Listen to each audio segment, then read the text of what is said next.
રાણાવાવની આદિત્યાણા કન્યા શાળા ખાતે બાળ ચૂંટણીનું આયોજન કરવામાં આવ્યું હતું, જેમાં બાળકોમાં લોકશાહી તેમજ મતદાન પ્રત્યે જાગૃતિ આવે તેવા હેતુસર આ કાર્યક્રમનું આયોજન કરવામાં આવ્યું હતું. શ્રી કન્યા શાળા આદિત્યાણામાં બાળ સંસદની રચનાના હેતુ માટે બાળકોમાંથી ઉમેદવારો નક્કી કરી ચૂંટણી યોજવામાં આવી હતી.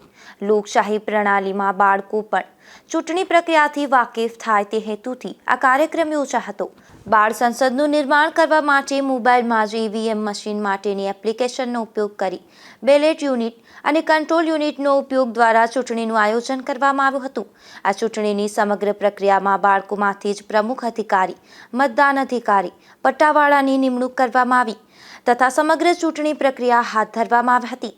ચૂંટણીના સમય માટે મતદારોમાં જાગૃતિ આવે તે માટે અનેક કાર્યક્રમો યોજવામાં આવે છે, તો બાળકો પણ સમગ્ર ચૂંટણી પ્રક્રિયાથી માહિતગાર થાય અને તેના ઘરે વાલીઓમાં પણ તે અંગે જાગૃતતા લાવે તે માટે બાળ સંસદની રચના કરવા શ્રી કન્યા શાળા આદિત્યાણામાં શાળા કક્ષાએ ચૂંટણી યોજવામાં આવી હતી. નિપુલ પોપટ સાથે અશોક થાનકી, ગુજરાત ન્યૂઝ, પોરબંદર.